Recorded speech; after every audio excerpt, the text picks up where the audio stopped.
अब ये तो हम तो जानते सदियों से, हम जब से बड़े हुए तब से जानते हैं, लेकिन 2016 में फास्टिंग और ऑटोफेजी पे एक नोबेल पुरस्कार मिल गया। जो चीज़ हम हजारों सालों से जानते हैं उसमें नोबेल पुरस्कार किसको मिला? 2016 में ये फिजियोलॉजी और मेडिसिन के क्षेत्र में योशिनिरो ओशिमी को नोबेल प्राइज मिला। और उन्होंने ऑटोफेजी के ऊपर या ऑटोफेजी को जैसे बोलते हैं आत्मभक्षण, उसके ऊपर उनको नोबेल प्राइज मिला। तो अब वेस्टर्न कंट्री ने भी मान लिया कि हमारा जो संस्कृति है वो बिल्कुल सही है, हम जो बात करें वो बिल्कुल सही है। उन्होंने एविडेंस के ऊपर अप्रूव किया।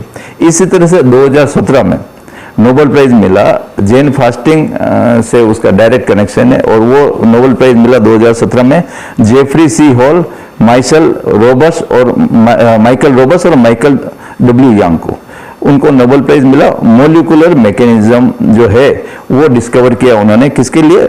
सर्केडियम रिदम के लिए। ठीक है, कि सर्केडियम रिदम को एक मोलिकुलर मैकेनिज्म कंट्रोल करता है, और चीज वही है जो हमारे संस्कृति में पुराने सालों वर्षों से चल रही है।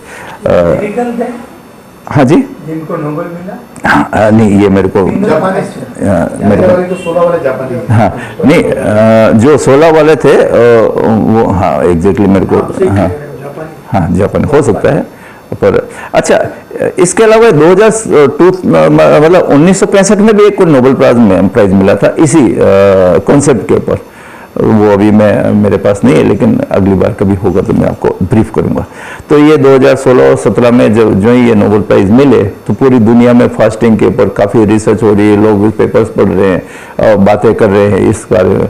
हम लोग तो हिंदुस्तान में तो वर्षों से कर ही रहे, लेकिन अब विदेशों में भी इसके बारे में काफ़ी काम हो रहा है। और मैं आपको बताता हूँ कि कोई फास्टिंग जो है ना, वो खाली हिंदू या जैन रिलीजन में भी है, सारे धर्मों में इसको मान्यता दी गई है। जैसे जैनिज्म मैंने आपको बताया था कि उपवास, वर्षित, संथारा, ये सारी चीज़ें होती है। इस्लाम में रमजान के दिनों में वो दिन को खाना नहीं खाते और शाम को खाना खाते, तो मतलब है कि एक तरह से 12 आवर्स की उनकी फास्टिंग होगी, जिसको बोलते हैं कि इंटरमिटेंट फास्टिंग भी बोल सकते हैं। और इसमें उनके लिए तो इतना स्ट्रिक्टनेस है कि जो मुंह में जो थूक होता है ना, थूक को भी वो गले में नहीं उतार सकते हैं दिन के टाइम पे। वो शाम को जब उनका समय होता है तभी उसको गले में उतारते हैं। तो ये इस्लाम के। क्रिश्चियन में जो लेंट, एक ईस्टर से पहले जो 40 दिन होता है, उस टाइम उनका फास्टिंग का, इनके क्रिश्चियन में भी एक ये प्रोसेस है कि जिसमें वो फास्टिंग रखते हैं। बुद्धिज्म में आपको पता होगा उपोषथ दिवस होता है, जिसमें अशुद्ध मन की सफाई करते हैं। और हिंदुओं में तो एकादशी, नवरात्रि काफ़ी पॉपुलर, हिंदू और जैनों में तो इसमें मेरे को कहने की जरूरत नहीं है। और जब हम खाना खाते हैं तो सुबह और दिन के समय जो खाना खाते हैं वो शरीर में कार्टिसोल हार्मोन बढ़ाता है और ऊर्जा और जागरूकता मिलती है इससे। और दोपहर का जो खाना होता है उसमें जठराग्नि जो होता है, यानी पाचन शक्ति सबसे प्रबल होती है दोपहर का जो खाना खाते हैं। हाँ जी, जठराग्नि या पाचन शक्ति एक ही बात है, वो सबसे स्ट्रांग होती है, इसलिए दोपहर का खाना सबसे बेस्ट माना गया। और सूर्यास्त पूर्व यदि हम भोजन कर ले तो वो शरीर को हल्का और स्वस्थ रखता है। और सूर्यास्त के बाद 6 से 10 बजे के बीच में अल्ट्रावायलेट किरणें खत्म हो जाती है, कम हो जाती है। तो वो जो भी आपका जर्म्स है, माइक्रोब्स है, वो भोजन में प्रवेश कर लेते हैं, इसलिए उस भोजन को हम मांसाहार भी कह सकते हैं, क्योंकि वो भोजन खाने लायक नहीं होता है। तो और जैसा मैंने आपको कहा था कि बॉडी आपके रिपेयर मोड में चली गई, इसलिए शाम का मतलब है कि कोशिश ये करें कि सूर्यास्त के बाद आप भोजन नहीं करें। अब शाम को यदि अपन भोजन करते हैं तो चूंकि आप जठराग्नि जो है ना वो कमजोर हो जाती है। अब आप जैसे एक पुराने जमाने में हम चूल्हे पे खाना बनाते थे, और वो चूल्हा यदि बुझ गया मतलब उसमें नीचे से आग नहीं है, और उसके ऊपर खाना बनाएंगे तो कैसा खाना लगेगा, कैसा खाना बनेगा? वो बिल्कुल ना तो स्वादिष्ट बनेगा ना खाना ढंग का बनेगा। ऐसे ही है, जठराग्नि आपकी कमजोर होगी शाम को, और आप खाना ले रहे हो तो उसका डाइजेशन अब हम समझ सकते हैं वो कैसा रहेगा। तो जो हमारे रिसर्च जो हमने प्रपोज की है, वो रिसर्च में हम क्या करने वाले हैं, तो सबसे पहले तो हम कॉन्सेप्ट को समझेंगे कि उपवास या सेल्फ रिस्ट्रेंट और प्यूरिफिकेशन है, तो ये कॉन्सेप्ट क्या है, तो first we will understand that concept. और हम इसमें कुछ रिसर्च स्कॉलर्स को इन्वॉल्व करें ताकि हम भी उसमें कुछ पेपर्स तो प्रेजेंट हुए, लेकिन पूरा मेडिकली सारे के सारे जो भी इनके सिम्टम्स है या जो बॉडी में चेंज हो रहे हैं उन सबको मेजर करके और हम एक उसको रिसर्च पेपर पब्लिश कर सके या रिसर्च पेश कर सके। तो कौन कौन से पैरामीटर्स मैं आपको बताऊंगा थोड़ी देर में।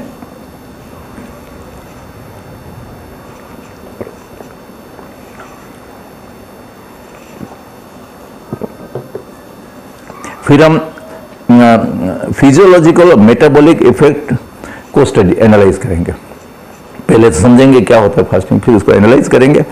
फिर investigate Jain fasting to prevent disease like obesity, diabetes और हाइपरटेंशन, जो ये डिजीज होती तो उसमें है कि फास्टिंग से कैसे उसको रेमेडी की जा सकती है, उसको इन्वेस्टिगेट करेंगे। फिर हम जैन फास्टिंग और इंटरमिटेंट फास्टिंग को कंपेयर करेंगे कि भाई which is better, Jain fasting better है या इंटरमिटेंट फास्टिंग बेटर है। क्योंकि मैंने आपको बता दी हमारा पर्पज शरीर को कमजोर करना नहीं है, इम्यून सिस्टम को कमजोर करना नहीं। हमारा पर्पज क्या है, रिलीजियस तो हो जाएगा, आप फास्टिंग करेंगे तो थोड़ा सा धर्म मिलेगा, आपको पुण्य मिलेगा, लेकिन बेसिक पर्पज हमारा है कि शरीर स्वस्थ रहे और शरीर का इम्यून सिस्टम स्ट्रांग रहे, कमजोर नहीं पड़े। तो वो बेसिक पर्पज है। So then we will compare Jain fasting with intermittent fasting and lastly propose a framework with metabolic health strategies for lifestyle disease management, कि हम एक फ्रेमवर्क पेश करना जा रहे हैं कि भाई हालांकि हर तरह की कैटेगरी के लोगों के लिए अलग होगा फ्रेमवर्क, लेकिन कुछ कैटेगरीज बना के और अलग अलग तरह के लोगों के लिए एक फ्रेमवर्क देंगे कि कैसे फास्टिंग करनी चाहिए, इंटरमिटेंट फास्टिंग करनी चाहिए, फास्टिंग करनी चाहिए। तो ये एक प्रपोज हम फ्रेमवर्क हम देंगे। तो ये हमारा ऑब्जेक्टिव है बेसिकली इस रिसर्च को करने का। अब मैं आपको बताता हूँ कि कई लोगों ने प्रैक्टिस की फास्टिंग की। सबसे इंपॉर्टेंट आपने नाम सुना होगा, चारित्र चक्रवर्ती आचार्य श्री शांति सागर जी महाराज, जो दिगंबर संप्रदाय को स्टार्ट उन्होंने किया। क्योंकि बीच में दिगंबर संप्रदाय के मुनि बिल्कुल खत्म हो गए थे अंग्रेजों के जमाने में, उससे पहले मुगल के समय में। तो 19वीं शताब्दी में आचार्य श्री शांति सागर जी महाराज जी थे और उन्होंने करीब 60,000 किलोमीटर पैदल यात्रा की, 60,000 किलोमीटर। और एक बार उन्होंने 47 दिन का लगातार उपवास किया और 1955 में जब वो स्वर्ग सिधारे तो कर्नाटक के किसी में, तो उस टाइम उन्होंने अल्टीमेटली संलेखना ली और 36 दिन तक लगातार उपवास करके उसके बाद में संलेखना ली। तो उनके बारे में है कि मोस्टली वो मतलब है कि फास्टिंग ही करते थे, कभी कभी से खाना लेते थे। तो जैन धर्म में काफ़ी सम्मान है, उनका मान सम्मान है और दूसरे संप्रदाय में भी उनका बहुत ही सम्मान की दृष्टि से उनको देखा जाता है। इसी तरह से आपने नाम सुना होगा, संत दादा गुरु जबलपुर के हैं और संत दादा गुरु ने 1350 दिन तक सिर्फ नर्मदा का पानी पिया और कुछ भी खाना नहीं खाया। 1350 दिन तक लगातार बिना कुछ खाए सिर्फ नर्मदा का पानी, और नर्मदा का पानी भी सिर्फ 500 से 1000 मिलीलीटर, मतलब आधे लीटर से 1 लीटर। और 45 डिग्री टेम्परेचर में भी वो 20 से 50 किलोमीटर डेली की पदयात्रा, उसके नर्मदा की परिक्रमा करते थे डेली। तो फिर जब ये ऐसा हुआ तो फिर कई लोगों ने कहा कि भाई क्या पता ये सही भी है कि नहीं है।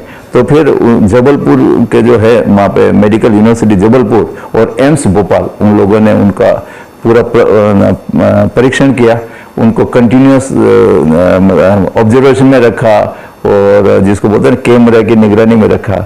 लेकिन ultimately they found that what ever the practices he is doing that is correct.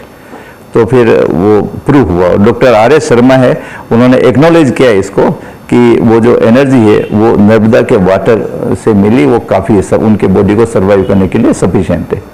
तो ये पॉसिबल है। मैं आपको बता दूं हमारे शरीर को 60 to 70% एनर्जी तो पानी और सूरज से मिलती है, पृथ्वी से मिलती है। बाहर जो हम खाने से एनर्जी लेते हैं वो खाली 20 से 30% है, बाकी सारी तो नेचुरल रिसोर्सेज से अपने आप मिल जाती है हमारे बॉडी को।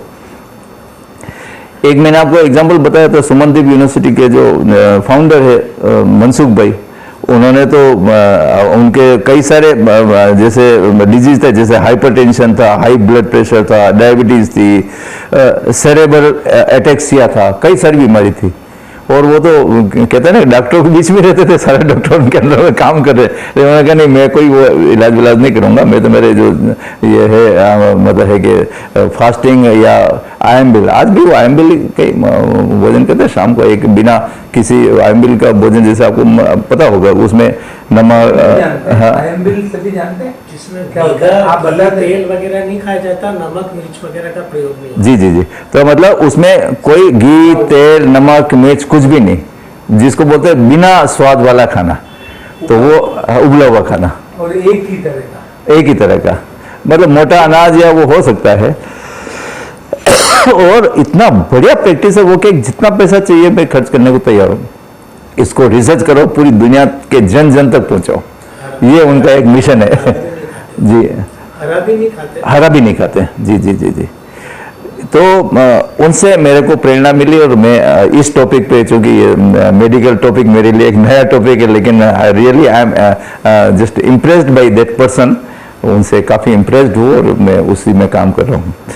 एक आपने नाम सुना होगा हीरा रतन मानक, ये हैं जो सिर्फ पानी और सनलाइट, सूरज की रोशनी, और उन्होंने 411 दिन तक बिना कुछ सॉलिड फूड खाए हुए रहे, वो 411 दिन तक, और पूरे जीवन में बहुत ही कम बार खाना खाया।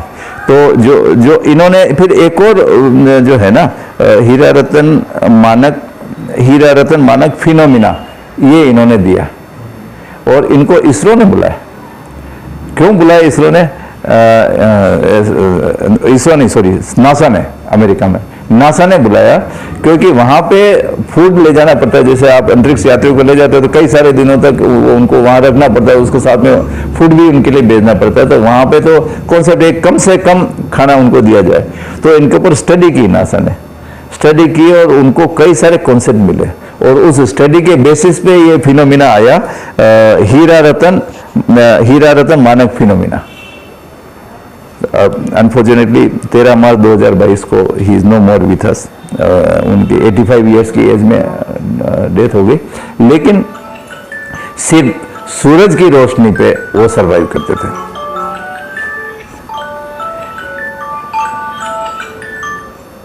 एक आपने नाम सुना होगा आचार्य सन्मति सागर जी, उदयपुर में भी उनका एक बार प्रवास हुआ, और हम सौभाग्यशाली है कि उनका हमारे घर में भी एक बार आहार हुआ।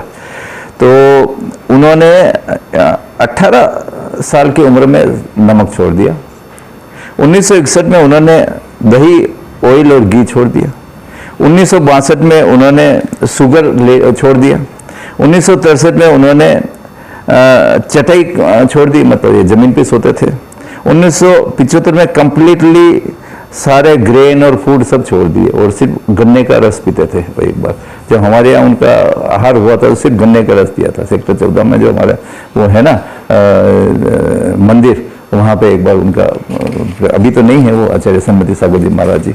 और लास्ट में उन्होंने 1998 में मिल्क भी छोड़ दिया, और उन्होंने 100 ड्यूरिंग मतलब एक जगह जो चातुर्मास था 120 दिन में ही कंज्यूम फूड ओनली 17 डेज, 120 दिन में से सिर्फ 17 दिन उन्होंने भोजन किया। एक पर्टिकुलर घटना ऐसी। एक घटना और बताओ, उन्होंने जीवन में 2 बार सिंह निष्क्रियदित महाव्रत किया। अब ये सिंह निष्क्रियदित महाव्रत क्या होता है?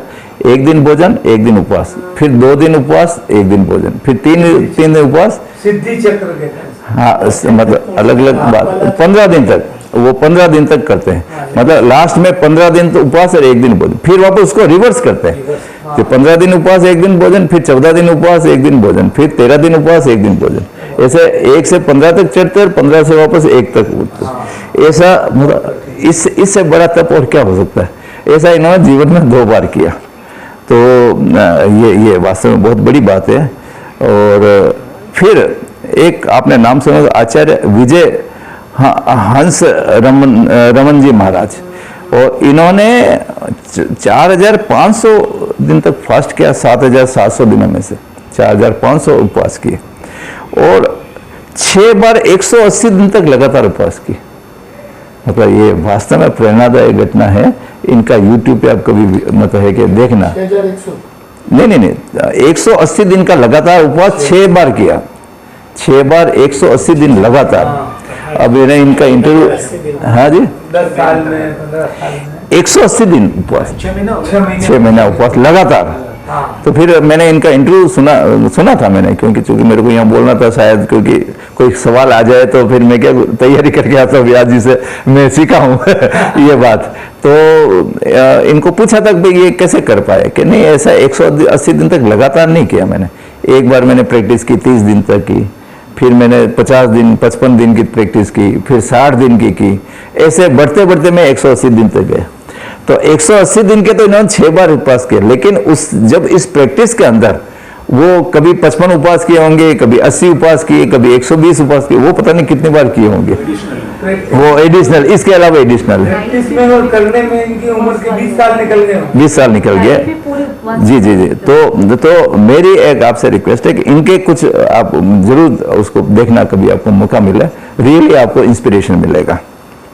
इसी तरह से एक चुनरी वाले माता जी नाम सुना होगा। इन्होंने 11 साल की उम्र में पानी खाना सब छोड़ दिया। कहते हैं इनको, जब मैं कल ही में इनके बारे में सुन रहा था यूट्यूब पे, कि इनको कोई देवी ने दर्शन दिए कि वो अम्बा देवी है।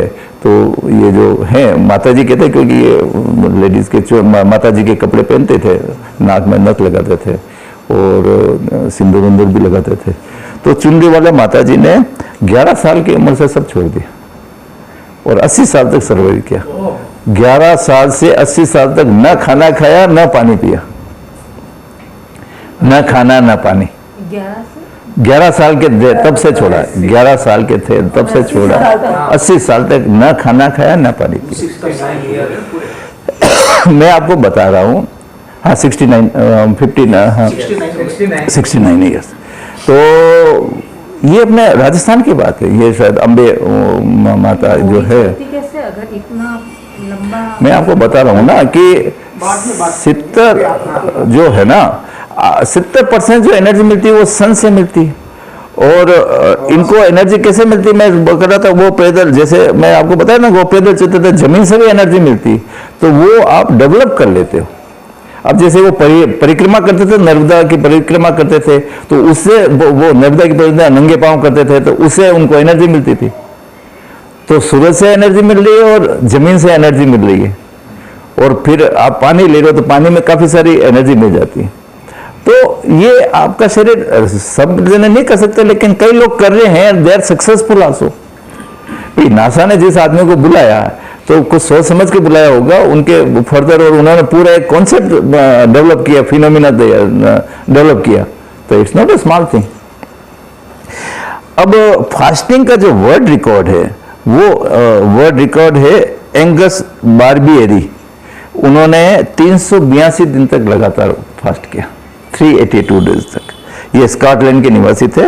ये 14 जून 1965 से लगा करके 30 जून 1966 तक इन्होंने फास्ट किया लगातार।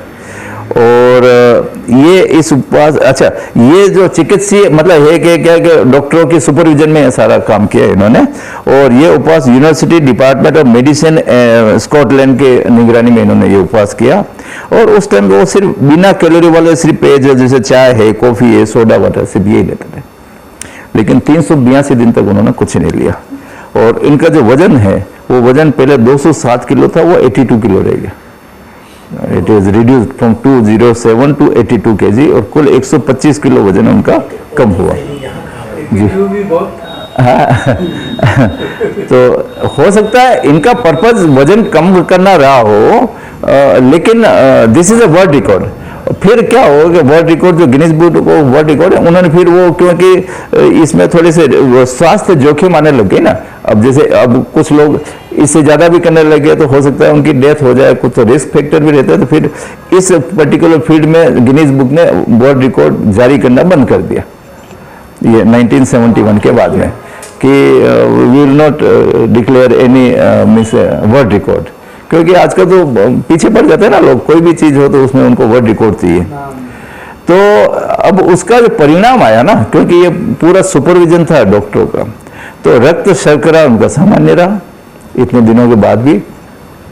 शरीर ने ऊर्जा के लिए वसा का उपयोग किया, क्यों बॉडी तो चाहिए, तो वो क्या क्या करे, तो उनका जो वजन था ना, उस वजन से, जैसे मैंने आपको कहा था ना ऑटोफेजी से, तो वो जो वसा को काम में लिया, क्योंकि बॉडी को तो एनर्जी चाहिए। एक बात और बता दूं, आप 100 किलो, अच्छा 100 कैलोरी आप यदि ले रहे हैं, तो 100 कैलोरी में से उसको पचाने के लिए करीब 30 से 40% एनर्जी तो आपको उसको पचाने के लिए भी चाहिए, क्योंकि उसके लिए भी तो आपके जो सारी मशीनरी काम करी, तो उसके लिए भी तो कैलोरी चाहिए ना। तो 30% कैलोरी जो एनर्जी है वो उसको डाइजेस्ट करने में खर्च होती है। तो जब आप कुछ इंटेक नहीं ले रहे तो आपका जो वसा है वो आपके काम का आएगा। फिर उपवास के कई सारे वर्षों तक उनका जो वजन था वो उन्होंने मतलब है कि मेंटेन करके रखा, सामान्य रहा उनका, ये सबसे बड़ी बात है। अब जैसा मैंने कहा था कि हम जो है ना, हम एक्सपेरिमेंट करना चाह रहे हैं कि जैसे अभी अहमदाबाद में है, अहमदाबाद में करीब 1000 मासोपवास कर रहे हैं लोग, अभी कोई चतुर्मास 1000 लोग मतलब एक महीने का उपवास कर रहे हैं। और ऐसे हर चतुर्मास में आप देख लीजिए महाराज जी के पास में मतलब है कि 100, 200, 500 एक साधारण बात है। इतने लोग, कोई 10 उपवास करता है, कोई 1 महीने का करता है, कोई 35 दिन का करता है, ये साधारण बात है। तो हम चाहते हैं कि वो जब चालू करें उससे पहले हम कुछ पैरामीटर्स उनके आइडेंटिफाई करें, बीच में उनको और जज करें, मतलब है कि उनका एक्सपेरिमेंट करें, और लास्ट में और करें कि क्या इफेक्ट आया, तभी तो हम एक कोई पर्टिकुलर मॉडल हम दे पाएंगे। तो क्या क्या चीजें हम चेक करने वाले हैं, तो वो मैं आपको बता दूं। सबसे पहला हम देखेंगे ब्लड एनालिसिस, जिसको बोलते हैं सीबीसी। तो इसका जो सिग्निफिकेंस है वो संक्रमण, एनीमिया और प्रतिरक्षा की जानकारी। तो इसमें हम HB, RBC, WBC जैसे रेड रक्त कणिका, मतलब लाल रक्त कणिका, श्वेत रक्त कणिका, ये सारे हम उसमें चेक करेंगे। और प्लेटलेट्स सबसे इंपॉर्टेंट होता है, प्लेटलेट्स कई बार होता है ना कि डाउन नहीं हो जाना चाहिए, वो हम सब काउंट करेंगे उसमें। फिर हम डिफरेंशियल काउंट, डिफरेंशियल काउंट में क्या होता है, किस प्रकार की इम्यून प्रतिक्रिया है वो सक्रिय है आपके बॉडी में, और इसमें हम बैक्टीरिया और वायरल ये सारा उसमें चेक करेंगे। फिर हम उसमें रेंटल फंक्शन टेस्ट देखेंगे, जैसे किडनी, इलेक्ट्रोलाइट संतुलन की स्थिति, इसमें सीरम, फिर बुन, NaKCl, ये सारे टेस्ट हम देखेंगे। फिर लीवर का जो फंक्शन है उसके टेस्ट सारे देखेंगे, और इसमें SGPT, SGOT, ALP, प्रोटीन, ये सारे टेस्ट हम करेंगे। फिर मेटाबॉलिक पैरामीटर्स, तो मेटाबॉलिक पैरामीटर्स में FBG, APO A1, APOB, फिर लिक्विड प्रोफाइल, ये सारी चीजें हम देखेंगे। फिर विटामिन प्रोफाइल, विटामिन प्रोफाइल में vitamin A, vitamin D, vitamin E, vitamin B complex, vitamin C, ये सारे चेक करेंगे। देन हम देखेंगे मिनरल प्रोफाइल, मिनरल प्रोफाइल में Na, K, Fe, ferrite, zinc, magnesium, ये सारे चीजें चेक करेंगे। देन हार्मोनल पैरामीटर्स, जैसे तनाव, भूख, तृप्ति, तो उसमें कोलेस्ट्रॉल हो गया, लेप्टिन हो गया, ये सारे पैरामीटर्स हम देखेंगे। फिर यूरिन एनालिसिस, यूरिन एनालिसिस में colour, pH, Hg, protein, glucose, ketone, volume, ये सारी चीजें देखेंगे। और लास्ट में बॉडी कंपोजिशन और फिटनेस, उसमें BMI, body fat, grip, strength, WHP, ये सारे पैरामीटर्स हम उसमें देखेंगे। अब लास्ट में मैं आपको बता दूं कि ठीक है, ये फायदेमंद है, हम सब ने अभी तक सिर्फ फायदे की बात करी, लेकिन कई सारे चैलेंजेस भी हैं। यदि आप प्रॉपर सुपरविजन में और बिना मतलब किसी एक्सपर्ट की कंसल्टेंसी के यदि लगातार उपवास करें तो दिस में भी डेंजरस आल्सो।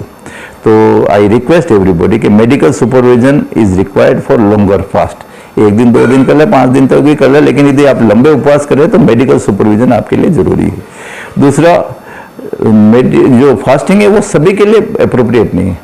जैसे गर्भवती महिलाएं हैं, छोटे बच्चे हैं, या जो ऑलरेडी बहुत कमजोर है, दुबले पतले हैं पहले से ही, तो उनको तो मतलब है कि वेट गेन करने की आवश्यकता है, वो फास्टिंग करेंगे तो और ज्यादा उसमें नुकसान होने की संभावना है। के महाराज में तो हजारों लोग करते हैं और एक भी मेडिकल सुपरविजन में नहीं करता है। हाँ, मैं हजारों लोग करते वो बात ठीक है। मैं खाली बात कर रहा हूँ। As a part of my presentation, मतलब आई शुड से कि if you are going for a longer fasting, क्योंकि मैं एक रिसर्च ओरिएंटेड ये आज का मेरा स्टेटमेंट दे रहा हूँ। तो रिसर्च ओरिएंटेड में हम जो फास्ट कर रहे हैं, भले वो 10 दिन का उपवास करें, तो सबसे पहले हम उनके सारे ये जो 10 पैरामीटर्स है वो चेक करेंगे, फिर बीच में 2 या 3 बार चेक करेंगे और लास्ट में चेक करेंगे। और मैं आपको एक बात और बता दूं कि मेरा आज का जो ये है प्रवचन, या जिसको बोलते हैं कि स्टेटमेंट है, उसमें ऐसा नहीं है आपका शरीर की इम्यूनिटी सिस्टम कमजोर नहीं हो, वो मेरा सबसे बड़ा उद्देश्य है।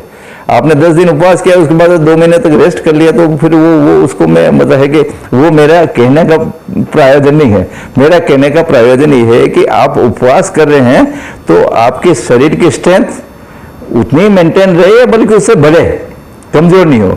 तो उस केस में यदि आपको ऐसा लग रहा है कि आपको कहीं 7वें दिन, या आपने 10 दिन का एक बार संकल्प लिया कि 10 दिन मेरे को उपवास करना, 7वें दिन ऐसा लग रहा है कि मेरे को किसी पर्टिकुलर कोई पर्टिकुलर एलिमेंट या उसमें कोई चीज़ की कमी है मेरे बॉडी में लग रही है, तो देन आई विल एडवाइज कि जो डॉक्टर कहे उसके हिसाब से आपको फॉलो करना चाहिए। तो कुछ चैलेंजेस भी है, this is not fit for all, मतलब कुछ कैटेगरीज है जिनके लिए ये परमिटेड नहीं है। तो ये जो उपवास है वो बॉडी, माइंड, सोल सभी को पवित्र रखने के लिए, शरीर को स्वस्थ रखने के लिए है। और इससे autophagy, metabolic switching, circadian rhythms, alignment और क्रोनिक डिजीज प्रिवेंशन में ये उपवास काफ़ी फायदेमंद है। ये वेल प्रूव हो गया। अब तो हम क्या, अब पूरा विश्व इसके बारे में बात कर रहे हैं कि ये बहुत ही अच्छी बात है। और बेसिकली ये प्रमोट करता है फिजिकल वेलबींग और मेंटल क्लैरिटी, इमोशनल बैलेंस और स्पिरिचुअल ग्रोथ के लिए ये आपका प्रमोट कर रहा है। बहुत बहुत धन्यवाद, आपने शांति से सुना। आज भी कई लोग हैं, एक हेमलता जी बांटियाँ हैं, उनका 7-8 साल से तो मैं देख रहा हूँ, हर साल 120 दिन से शुरू, 120 दिन किया, एक साल बाद में 130 दिन किया, 150 दिन तक किया, हर साल उनकी तपस्या होती है और स्वस्थ कुशल। उदयपुर वो सर एक चीज मैंने आपको बताई ना, एक और है बाला सती जी, जोधपुर के पास बिलाड़ा के पास में एक बाला गांव है। हाँ हाँ, वहाँ एक सती जी हुए हैं, एक मिनट, 20 साल की उम्र से ही उन्होंने आहार का त्याग एक मिनट, किया क्या था। बाला सती जी, मैंने भी नाम सुना। बाला सती बिलाड़ा में मंदिर, हाँ। बिलाड़ा के पास में है गांव। हाँ। नहीं, मैं दर्शन किए बहुत पहले। हाँ, मैं भी हाँ गया हाँ हूँ। हाँ 20 साल की उम्र से उन्होंने आहार का त्याग कर दिया था। जी। शुरू में एक गिलास दूध लेती थी, जी जी जी। और कुछ सालों बाद वो भी बंद कर दिया, और स्वस्थ कुशल, और जब भी लोग बाग थोड़ा वहाँ चलता है उसमें वो खुद सर्व करती है। आपने 2 बताए थे, एक तो बाला सती जी बिलाड़ा में है। हाँ, बिलाड़ा के पास में बाला गांव है, बाला गांव। और दूसरा क्या बताया? अब वो नहीं है। हाँ, और दूसरा कौन सा बताया? हेमलता जी बांटिया जी। उनकी एग्जैक्ट जगह का मेरे को ध्यान नहीं है राजस्थान की ही, और कई सालों से मैं देख रहा हूँ कि वो व्हाट्सएप पर मैसेज आते हैं, और काफी सालों से अपनी बात पूरी कर दीजिए ताकि हाँ। अच्छा हो गई। मैं तो निवेदन ये कर रहा था कि जो इसमें शीर्षक में दिया ना जैन उपवास, तो जैन दर्शन में तो उपवास का शरीर को क्रश करने का है, बल्कि ना कि स्वस्थ रहने का है। तपस्या इतनी करो कि आप अपना शरीर से मतलब जो है ना वो क्रश हो जाए, तब भी चिंता नहीं करना है, वो अलग बात है। इसमें स्वास्थ्य का लेकर के जैन दर्शन में उसका कुछ नहीं है सर। तो टाइटल में जो जैन वर्ड है वो नहीं भी होता तब भी मेडिकल हिसाब से तो आप बिल्कुल परफेक्ट है, तो जैन शब्द नहीं भी होता तब भी ये पूरा आपका जो है लेक्चर सही होता मेरे ख्याल से। सर मैं बता दूं इसमें कि जो जब अंतिम समय आता है संलेखना का, तो संलेखना में तो बेसिकली आपको पूरा त्याग करना ही है। लेकिन हमने काफ़ी इसके बारे में विचार विमर्श किया, सोचा, लेकिन इसमें कष्ट, शरीर को कष्ट देना ऐसा कष्ट वाली बात ही नहीं है, वो तो त्याग है। सिंपली उसमें कष्ट मिल रहा है तो उसका फर्क नहीं पड़ता। जी जी। उसमें शरीर की तरफ तो देखना ही नहीं होता अपने को। We are not this body. दर्शन तो ये कहता है उसमें। चलो देखते हैं इस शब्द को, क्योंकि हम जो है ना ये सारे एक्सपेरिमेंट कर रहे हैं जैन प्लेटफॉर्म पे कर रहे हैं। जैसे वहाँ जैन की कोर वो आप बता रहे हैं वर्धमान जी, उससे मैं सहमत हूँ। वो बात नहीं, मैं समझ गया। लेकिन क्योंकि हम जैन इंस्टीट्यूट में कर रहे हैं और वो पूरा जो मेडिकल रिसोर्सेज उन्होंने दिया है फ्री ऑफ। जैसे आज मान लीजिए आप 10 दिन का उपवास करना चाहें तो बाकी यहाँ जाओगे, किसी हॉस्पिटल में जाओगे तो काफ़ी सारा एक्सपेंडिचर लगेगा। आप 10 बार जाओगे, 10 बार ये इतनी सारी जाँचें कराना, तो वहाँ पे तो इट इज़ अवेलेबल। तो चूँकि हम ये चाहते हैं कि this basic concept, core concept is just given by gents. Definitely देखिए सीधी सी बात है कि वो शब्द तो उसमें अपना अंतगढ़ सूत्र में जो तीर्थंकरों के बारे में जो वाचन लिखा है ना, कितनी तपस्याएं वो लंबी करते थे, कितना करते, फिर उपवास करना। नहीं, आपने देखा ना बाहुबली स्वामी है तो वो तो 12 महीने तक हिले ही नहीं है उससे। नहीं, ये स्वास्थ्य के संबंधित हुआ जी। लेकिन आत्मा के जो चेतना के विकास के लिए इसमें रोल, उसमें थोड़ा बताते तो अच्छा था, क्योंकि सिर्फ स्वास्थ्य का ही उपवास में रोल कहना तो नहीं। मेरा नहीं, बेसिक मेरा टॉपिक जैन दर्शन में जैसे करते हैं ना, हाँ। तो अपनी आत्मा के विकास के लिए, चेतना को ऊपर उठाने के लिए समझ गया। हाँ, तो आज मेरे को परमिशन 1 घंटे की मिली, मैंने 7 मिनट ज्यादा ले लिए, माफी चाहता हूँ जी। तो क्या है कि मैं जैसे, और मैं व्यास जी के पद चिन्हों पे चल रहा हूँ, तो मेरा एक टॉपिक था उसमें मेडिकल से रिलेटेड ही टॉपिक का नाम था। अगली बार बेसिक डेफिनेटली, अब मैं इसमें रुकूंगा नहीं, तो अब अगली बार इसको चेतना और अध्यात्म का कैसे उसको जोड़ के, और उसका फिर एक अलग से पूरा 1 घंटे का अलग से कभी मौका मिलेगा तो डेफिनेटली अपन बात करेंगे। क्योंकि हम क्या कई सारी चीजों को एक साथ जोड़ देते हैं ना, तो फिर वो जस्टिफाई नहीं करता। दुनिया का ज्ञान 1 घंटे में नहीं, वो नहीं, मैं आपको डिनाई नहीं कर रहा हूँ, आप बिल्कुल सही कह रहे हैं, तो सही है पर नहीं वो, और उसमें अध्यात्म देखिए, मैंने खुद ने एक बार 10 उपवास किए, 10 उपवास किए, मेरे को पता है कि मेरे को जो शांति मिली, पीसफुलनेस मिली, और या डिस्ट्रैक्शन मिला दूसरी फालतू की चीज़ों से, तो उसका वो तो मैंने रियलाइज किया, तो मैं ही कह सकता हूँ, मैं ही जान सकता हूँ। लेकिन वो पर्टिकुलर टॉपिक जो अध्यात्म से क्या कितना बेनिफिट होता है उपवास से, वो उसमें मैं पूरा एक बार अलग से बात करूंगा। आपने उस 10 दिन को रिपीट किया क्या? हाँ जी, एक बार 10 किया जी, आपको बहुत अच्छा लगा, और रिपीट किया क्या कभी? नहीं, वो 8 ही किया हो 1 साल बाद, या 12 किए हो, ऐसा किया? नहीं, इस साल मेरे को नहीं हुआ ना? नहीं, वो करने की इच्छा थी, लेकिन क्या होता है सर, मैं एक बात और बताता हूँ कि मैं ये नहीं पूछ रहा हूँ क्यों किया, क्यों नहीं किया, लेकिन आपका अधिकार है, लेकिन मेरा पूछ रहे हो क्या? मेरा बता दो, इस साल मेरा करने की थी, पूरा प्लानिंग था इस साल, ये 28 तारीख से, और बिटिया 1.5 साल से आई कि उसने कहा मैं आ रही हूँ, तो I was suppose to be with her, अभी वो यही है। लेकिन मेरे से इंस्पायर्ड होके वहाँ सुमनदीप यूनिवर्सिटी में जो एक डॉक्टर आशीष भाई है, उन्होंने 8 उपवास कर दिए वो उन्होंने और उनकी मिसेज ने, जो बिल्कुल कोई प्लान नहीं था, लेकिन ही गॉट इंस्पायर्ड। मैंने कहा मैं आके वहाँ आके रहूंगा और 10 दिन उपवास करूंगा, ये मैंने डिक्लेयर किया, और सारी जांचें वाँचें उन्होंने कहा सारी व्यवस्था हम कर रखी है, आप आ जाइए। मैंने कहा मेरी बिटिया आ गई, मैं नहीं आ पा रहा हूँ, तो उन्होंने सब व्यवस्था कर रखी थी, तो उन्होंने खुद ने और उनकी मिसेज ने 8 दिन तक उपवास, ये बड़ी बात है, संजोग बनता। जी जी जी जी। लेकिन अगले साल में बिल्कुल और किसी बंदों को मर लेने कोई विषय से संदर्भित कोई जिज्ञासा हो रहा है, आपका कंसेप्ट जैन में तो है ही, जैन मैं कहना तो है ही, लेकिन हिंदू धर्म में भी है। अब पूर्णिमा का व्रत करते हैं लोग बाग, एकादशी करते हैं, एकादशी का करते हैं, कितने ही नवरात्रि है, नवरात्रि नवरात्रि में करते हैं, तो वो सभी जगह है। सर मैंने बोला शरीर को था, रेस्ट देने का आपने बोला, वही बात बोला आपने बताया सभी बोला धर्म में मतलब इस चीज़ को। बेसिकली चूंकि टॉपिक में जैन लिखा हुआ था तो मैंने फोकस उसको उसको focus किया। किया। This is there in all the religion. Exactly ऐसा एक भी रिलीजन ऐसा नहीं है जिसमें फास्ट क्या देखिए एक बात और बताता हूँ, भले रिलीजन अलग अलग हो, शरीर तो सबका शरीर ही है ना, शरीर तो सही है ना। और शरीर को स्वस्थ रखने के लिए जरूरी है, और वो आपका धर्म कैसा भी हो, अब उसका नाम अलग हो सकता है, लेकिन आपको इस प्रैक्टिसेस को, अब नरेंद्र भाई मोदी एक बार अमेरिका गए थे, जो सामने राष्ट्रपति बैठे थे, उन्होंने कुछ नहीं किया, वो नवरात्रि में गए थे तो यू डोंट टेक एनीथिंग, सिर्फ पानी पिए। तो दिन तो सब एक से होते हैं, 1 2 3 4 5, 1 तारीख से 30 तारीख तक। फिर ये तिथियों का क्या, एकम, पंचम, अष्टम, 11,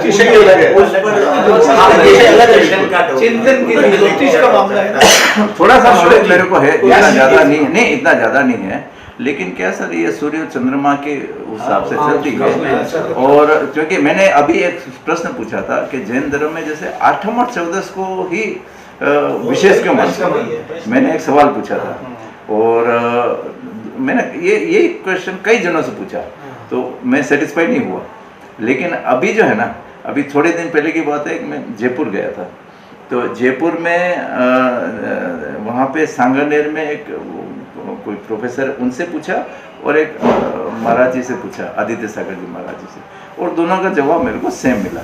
तो मैं उससे कन्विंस, उस आंसर से कन्विंस हुआ कि अष्टमी और चतुर्दशी ये थोड़ा वीक है। वीक का मतलब इसमें डीप आध्यात्मिक काम नहीं करना चाहिए। ओके, ये मतलब सूरज और चंद्रमा के हिसाब से तो ये विशिष्ट तिथियां नहीं है, ये कमजोर तिथियां हैं, अच्छा, अष्टमी और चतुर्दशी। तो इसमें बहुत बढ़िया आध्यात्मिक काम नहीं करना चाहिए। तो फिर हमारे आचार्य ने सोचा कि इन 2 दिनों में क्या करें कि तुम उपवास करो, व्रत करो, अपने आप को बिजी रखो। आप मेरी बात समझे ना। और वो जो 11 है ना, 11 भी जो 14 और 11 है, तो वो उसका भी रीजन यही है कि भाई आप क्या करोगे, भाई ऐसा है कि चूंकि वापस पूर्णिमा आ जाते थे, सूर्य चंद्र से इसका कोई कनेक्शन है, तो उन दिनों क्या करोगे, उपवास करो, व्रत करो, साधना करो, लेकिन अध्ययन, डीप अध्ययन या आप बहुत ज्यादा वो रिसर्च करो, that is not permitted in this 2 तिथिस। तो ये मेरे को संतुष्टि मिले कि ये आंसर सही हो सकता है। आपने जो बताया इसमें ये पता चला कि जैसे जैन साधु बहुत तपस्या कर लेते हैं ना, बहुत दिन तक, और जैसे आम इंसान कोई फास्टिंग करेगा तो वो 1 दिन 2 दिन मतलब बहुत ज़्यादा नहीं कर सकता है। तो जब मतलब आप अपने आप को तपाते हो यहाँ पे कि जब अध्यात्म मतलब ईश्वर की याद में आप जो करते हो तो वो बहुत लंबा चल जाता है, और आप फास्टिंग अपनी बॉडी के लिए करते हैं तो आप बहुत ज़्यादा नहीं कर पाएंगे, आपका बीच में आपका मतलब सिस्टम वीक होगा, जैसे आपने जो बताया उसमें से इम्यूनिटी मैंने, क्योंकि हाँ जैन में इतना कर लेते हैं, क्यों करते हैं, स्वास्थ्य का एंगल है ना, और आपका आध्यात्मिक एंगल ज्यादा है। तो ये यहाँ पे मैंने ये समझा कि मतलब दोनों को रिलेटेड हैं। बेसिकली तो जो इनिशियल कॉन्सेप्ट हैं, देखिए जब ये आगम लिखे जा रहे थे तो उस टाइम बेसिक कॉन्सेप्ट था आपका स्वास्थ्य, लेकिन स्वास्थ्य के लिए आपको अग्रेसित कैसे करें, आपको मतलब है कि प्रेरित कैसे करें, तो उसको उन सभी चीज़ों को धर्म के साथ जोड़ दिया। तो जो चलो ठीक है, जो मेडिकली वो उसको एक्सेप्ट नहीं करेंगे तो वो कि हमें पुण्य हो रहा, इसी बहाने उसको करने की ओर अग्रसर होंगे। ये बेसिकली कॉन्सेप्ट था। मैं चूँकि मैंने आगम पढ़ा है और मेरे को मौका मिला है, तो पुण्य तो मतलब आप अपने ऊपर डिसिप्लिन लाओगे तो ऑटोमेटिक हो जाएगा, ऑटोमेटिक बाई प्रोडक्ट, पुण्य इज ए बाई प्रोडक्ट। यदि आप अपने बिहेवियर में सभी चीजें ठीक करोगे तो पुण्य अपने आप आएगा। जैसे मैंने आपको बताया था ना कि पैसा कमाना, अभी जैसे अपने सक्सेस के लिए, तो पैसा कमाना तो आप मेन उद्देश्य पैसा कमाना नहीं है, आप अपना रास्ता सही रखें, आपका माइंड और बॉडी को कंट्रोल करो तो पैसा बाई प्रोडक्ट है, अपने आप आएगा। आप काम करोगे तो पैसा तो आएगा ना। हालांकि ऐसा जनरली ऐसा मान करके नहीं करते हैं जी, बाई प्रोडक्ट ही मानते, उसको मेन प्रोडक्ट ही मान रहे हैं आज के टाइम में ज्यादातर तो लोग। अगर बाई प्रोडक्ट माने और अपना स्वयं का उत्थान अगर मान के चले, मतलब यानी कि नीति को प्रेफरेंस दें, तो ये मतलब पैकेजेस वगैरह की इतनी मारामारी नहीं होती मेरे ऐसा विचार। सर व्यास कुछ कहना चाहते थे? व्यास साहब कुछ हाँ, कहना आप चाह रहे व्यास थे। जी जी फाइनल आप हाँ पहले तो ये शुभ आपके के लिए- कुछ वीडियो देख शुभ के लिए मैंने के सोचा- तो मैं कितना सफल रहा हूँ सफल आपका है। एक्सपर्ट कमेंट इसके लिए आपके अशोक जी उसके लिए बहुत बधाई, बहुत अच्छी बात। आपके इस पूरे व्याख्यान को मैंने आपके एक रिसर्च प्रोजेक्ट की तरह मूल्यांकन किया कि आप ये प्रपोजल लेके चल रहे हैं सामने और इसको करने हैं। कुछ अच्छी बातें तो आई जो सामने हैं, ठीक है, और जिस रूप में आपने रखा वो मुझे अभी थोड़ा सा अपील कम कर रहा है, तो उसमें मैं कुछ ऐड करना चाहता हूँ। 2-4 बातें आपको समझनी है। पहली बात, जब आप फास्ट की बात करते हैं, मेडिकल में भी है, धर्म में भी है, तो आपको दोनों ही दिशाओं में समझना पड़ेगा वहाँ के फास्ट का क्या मतलब है और धर्म के अंतर्गत माने गए फास्ट का क्या मतलब है। केवल जैन को मत पकड़िए। एक प्रश्न अगर मान लो आपसे करें कि साहब हिंदू फास्ट में और जैन फास्ट में क्या फ़र्क है, या बौद्ध फास्ट में और किसी और फास्ट में क्या फ़र्क है, उनका फास्ट का कंसेप्ट क्या है, जैन का क्या है। तो जितनी जैन की फास्टिंग की सारी चीज़ें स्टेप्स आपने अभी बताए, एम्बेल भी है,